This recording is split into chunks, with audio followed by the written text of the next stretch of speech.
and welcome back to my channel. I hope the lighting is okay in this video because it's like still really summer outside when I'm filming this, and outside I guess it's a little cloudy, but I don't know what's going on today. I feel like there's no light, so hopefully the lighting is good. But you guys know I film with real natural lighting, so we deal with whatever the weather gives us, and today it's a cloudy day, which usually means good lighting, but today you're looking a little orangey. I don't know. Anyways, let's get into this video.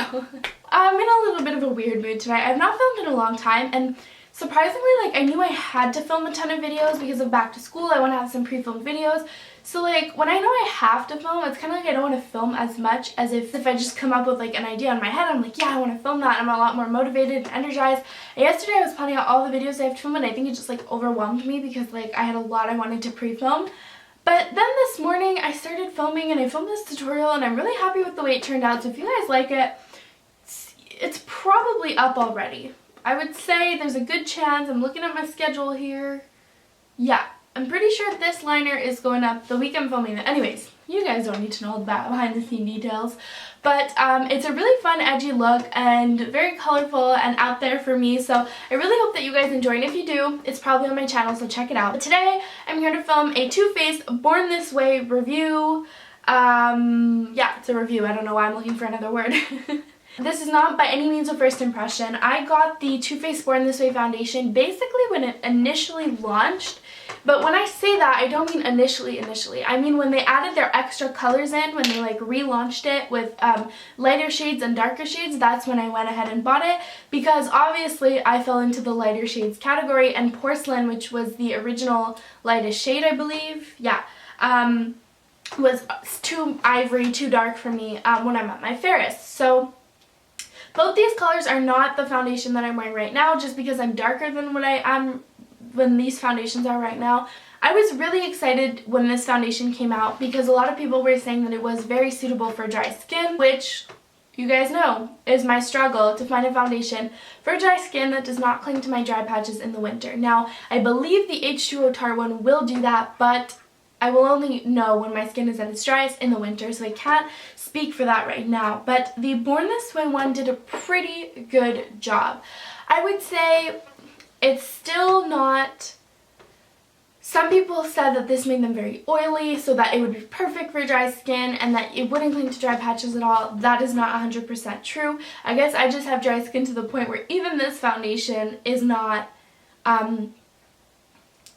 like dry skin friendly enough. So for me, water-based foundations usually indicate that my skin will like them because they smooth over dry patches a lot easier when they're water-based than anything else. And so I don't believe these are water-based. There's no claims to be water-based on the front packaging here. Basically, all it says on the packaging, first of all, let's talk about packaging. So I have two shades here. I'm like jumping. This is a little bit all over the place. I feel very energetic and happy to be filming now, so we're just gonna have to go with it. I have the color Snow and the color Pearl. This Snow is the lightest shade in the range, and then Pearl is the second to lightest shade.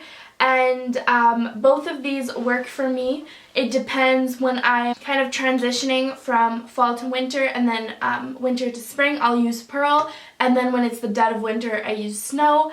Both of them, I can make them work with like bronzer or with less bronzer or with a lighter powder. Like, I make them work.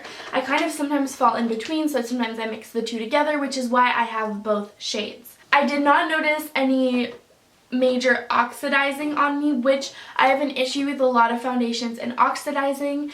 I have noticed that being more of an issue though with most of my drugstore foundations. Then since I've dabbled into high-end ones, I haven't noticed that as much, but I haven't had any major issues with oxidizing with this. It might ever so slightly, but most foundations do dry a little bit darker than when you squeeze them on. I think surely because it's a liquid, and so a liquid always dries a little bit more of it shade darker than when it's pumped. I don't know.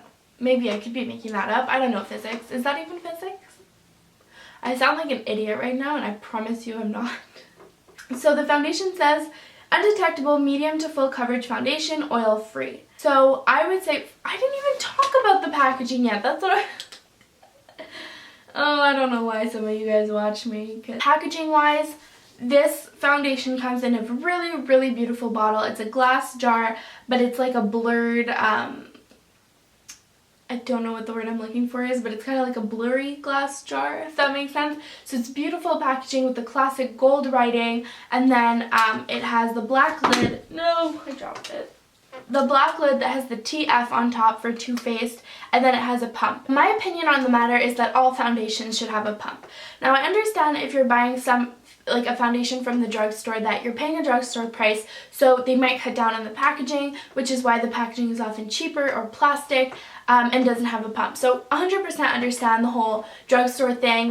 The few foundations at the drugstore, like L'Oreal for example, that does have a pump, you do pay more for the foundation. So that's kind of like give or take, that I get. But when you're paying, no! The amount of times I'm going to have dropped this in this video goes to show that this packaging is sturdy and will do you well. Oh my gosh, I'm having one of those days. I think that if you're paying high-end prices, 100% you should be getting a pump on your foundation. That's just my opinion. Some of the like really expensive high-end foundations don't have pumps and I do not get it. I feel like for the most part, not very many people argue with the pump. It just makes everything easier and cleaner. When you don't have a pump, it just gets messy, and I mean, you can still work with it. I won't not buy a foundation because it doesn't have a pump, but when you have a pump, you already have some bonus points in my book. So good job on the packaging, Too Faced. I absolutely love it. It just looks pretty on my vanity too, which a lot of foundations I can't say that about, so I love the packaging on this. In terms of the claims that it makes on the bottle, undetectable, medium to full coverage, foundation, oil-free. Oil-free, I cannot speak to that because I do not have oily skin, so I'm never really going to see oil coming through my foundation, but I have heard a lot of people say that it was a little bit slippery, slidey on their face, so maybe go check out someone else's review if that is your skin type. I would say for normal to dry skin, you will really like the way that this covers and the way that it smooths over your skin. It does make your skin look very airbrushed, very flawless, but if you have extremely dry skin, like in the dead of winter, that's not to say that it will not cling at all to your dry patches. I don't think it's the worst foundation in terms of clinging. Most foundations do cling to a certain extent if you have patches of dry, flaky skin on your face. I don't think it's anything that a moisturizer or hydrating primer couldn't help with. Will it 100% erase if you have really, really dry skin or really dry spots even? I don't think so, but for the most part, it will smooth over most imperfections really, really graciously and well without bringing more attention to that area, which is what a lot of like mattifying foundations can do. So this foundation is in no way matte whatsoever. It definitely has a dewy finish, but I wouldn't say it's like a dewy finish, like sheen to your skin.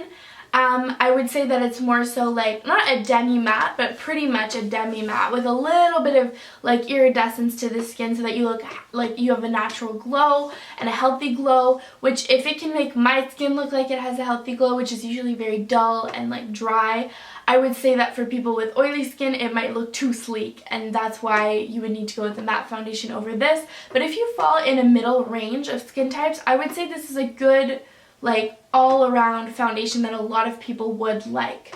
Now in terms of the coverage, is it undetectable? No, because like I find it kind of stupid when companies claim that a medium to full coverage foundation will be undetectable, because of course if you're standing right in front of someone's face and you see that there's a bump there but there's like no redness, it's just like you're gonna know, like you know the person is wearing makeup, right?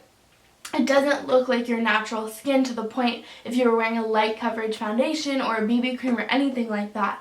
But in terms, so it is detectable. It's not completely undetectable, but in terms of it looking natural, 100%. I would say that this doesn't get cakey very quickly. It doesn't, so it does build well.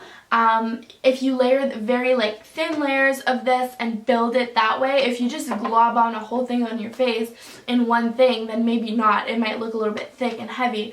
But if you go with thin layers with this and you really buff it into the skin and work it in, which with either with a beauty blender or with a brush, you will be able to build this to a nice coverage without it looking heavy and like you're like buried under makeup.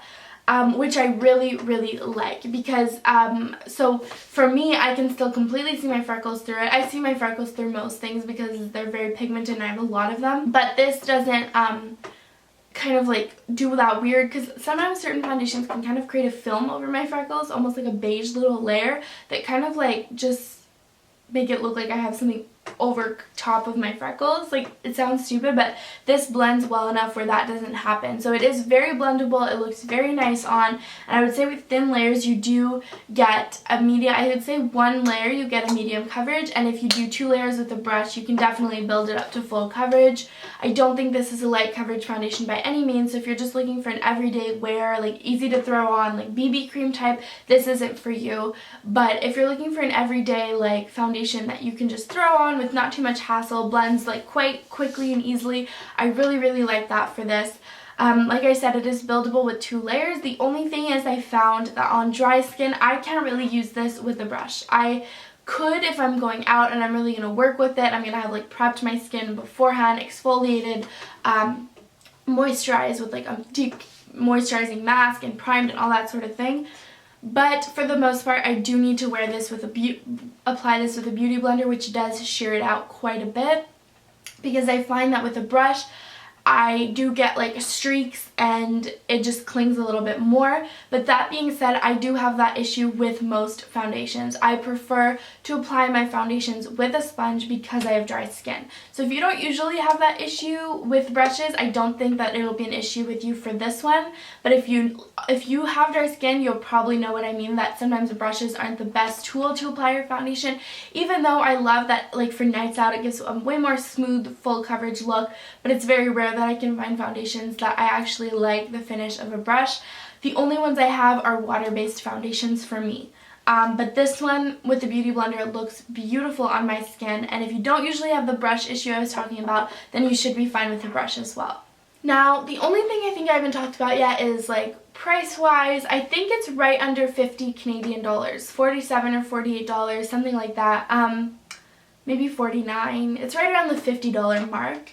And I would say that that's average for Canadian foundations on Sephora. It's around the average price. It's not the most expensive, it's not the least expensive, but it's right around the middle. I would say for the price, I mean, I don't go through foundation bottles that quickly. I would say it's worth a try. But before, it's not one that I love so much, like, and I probably would have said if I did this like a month ago, I probably would have said 100% I would buy it because I like it better than a lot of my drugstore foundations. But now that I have found the Tarte H2O foundation that I love so much, I think that I'm not as excited about this one, but it is a beautiful foundation. So I will continue to repurchase this one just because I like to have it on hand, and it does look really nice on my skin, especially maybe not in the dead of winter, but especially in spring and fall. It looks beautiful and it's just easy to apply, and I know it's like a foolproof like foundation that I won't really goof or mess up with. So I really do like it. I would say give it a try, but maybe test the formula because I feel like it does catch a lot of people. But I would say get a sample of it before you actually purchase the whole thing, just to make sure that it does work for you. Overall, I would say this foundation is worth its price. It's a really beautiful high-end foundation. You're getting a great packaging, a great quantity. It is 1 fluid ounce, just like most other foundations. It has an expiration date of 12 months on it, but for me, the way I work with makeup is when it starts to smell bad or look weird, then that's when I know that it's bad. Sometimes you can honestly go past the expiration date and be fine. Honestly, I give this a thumbs up. I say that it's worth a try. I don't think it's going to be everyone's favorite foundation, but I think it catches a lot of people in the middle, which I think is what most foundations kind of aim for. It's a good middle ground foundation. I wouldn't recommend it for extremely dry skin or extremely oily skin, but anywhere in the middle I think you would really like this. It does look natural enough, but still gives you a nice coverage that you look like a beautiful porcelain doll. Thank you guys so much for watching this review. I hope you enjoyed. Give it a thumbs up if you did, and let me know what foundations I should try out next. If you guys have dry skin, I'm always looking for new dry skin friendly foundations. So leave me a comment down below, and I will see you next week. Bye!